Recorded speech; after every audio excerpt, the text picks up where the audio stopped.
بتتباع معظمها لمواطنين ما يعرفوش بعض. يعني لو مساحه نص فدان مثلا داخل الحيز الجديد منباعها كلها قراريط، اللي شارينها كلها ما حدش فيهم يعرف الثاني. فازاي واحد من الناس ديت ما يعرفش الدار بتاعه هيروح يعمل مشروع تقسيم للمنطقه كلها او للمساحه اللي بتنزل كلها؟ قالوا ان المناطق ديت بنعمل لها تقسيم في التخطيط العمراني في المحافظه، ولحد دلوقتي مفيش اي حاجه وصلت للوحدات المحليه. فعايزين نشوف حل لموضوع التقسيمات لو تمام محتاجه تقسيم، لان خاصه معظم الاراضي ديت وقت ما بتتباع بيشترط على الشاري ترك شارع 6 متر او 8 متر. ازاي انا معايا عقد الملزم بترك شارع 8 متر ويقول لي لازم مشروع تقسيم وانا بلتزم فيه؟ انا ملتزم بالعقد لحد دلوقتي لا بيخلوا الناس تشتغل. صورنا والله بالفيديو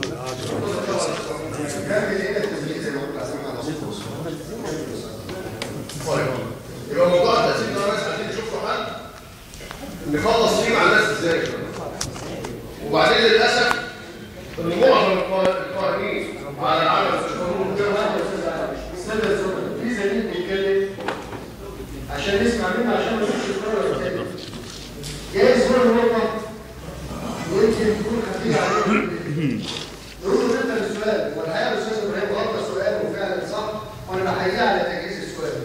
لازم نسمع الزميل ونديله فرصه عشان نعرف جايز تدي الرابع. اتفضل يا استاذ.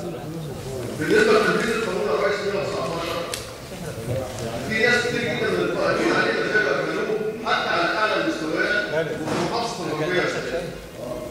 لما تحصل مشكله وموضوع يتحول لتحقيق لنيابه اداريه بيبعت وكيل النيابه يجيب حد من المحافظه يستشهد فيه، وبيبقى كلام المسؤول اللي جاي من المحافظه عند وكيل النيابه قرآن مصدق ويصدق ويوضح هو ده الصدق.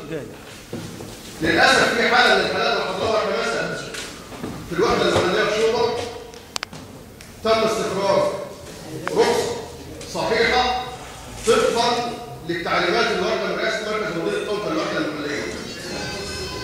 انا شايف والموضوع حصل عليه مشكله ونتحول الموضوع للنيابه الاداريه. فجه مسؤول المحافظه قال في النيابه الاداريه انهم اخطاوا بانهم ما عملوش تقسيم. المنطقه ديت نهايه الحيز بالظبط، يعني بعديها ارض زراعيه. فازاي يعمل تقسيم مع ارض زراعيه؟ يعني ازاي يعمل تقسيم مع نهايه الحيز مع ارض زراعيه على ارض زراعيه؟ والقطعه داخل الحيز وعلى شارع مقارب. يعمل لها تقسيم ازاي؟ الناس كانت الجيزه اللي طلعت الرخصه رغم ان استخراج الرخصه ما فيش فيه اي خطا. الناس كانت الجيزه كل واحده 10 ايام. طبعا ده ظلم وحرام. هيخلي الناس يبقى عندها اغراء. هيخلي الناس تضطر انها تعقد المواطنين في اعمالها. فالمفروض ان الحاجات دي ينعمل بها دورات تدريبيه لجميع القائمين على الاعمال دي.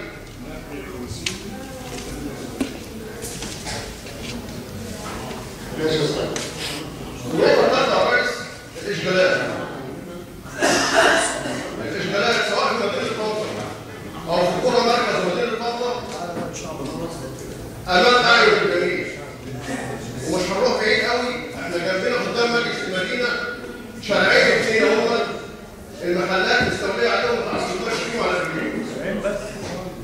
ده انا بضرب مثلا بس قدام مجلس المدينه، يعني مش حته بعيده، لا ده خطوه واحده جنبنا لو بصيت من الشباك هتشوف المحلات هتشوف الشارع كده، الشارع اللي فيه مدينه والشارع الثاني اللي قدام مجلس المدينه بالظبط، كل اللي قاعدين في مجلس المدينه بيشوفوه هم قاعدين، الشوارع مغلقه تماما لحساب المحلات ما تعرفش تعدي بيها على رجليك. يعدوا ورايا. وفعلا هو قالوا الكلام ده. الاشغالات في بعض القرى بقت اشغالات فاحشه جدا.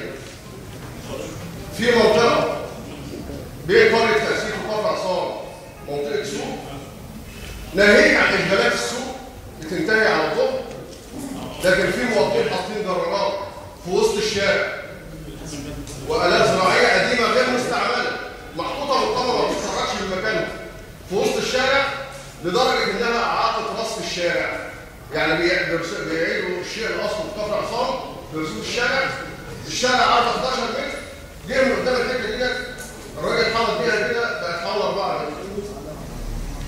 فموضوع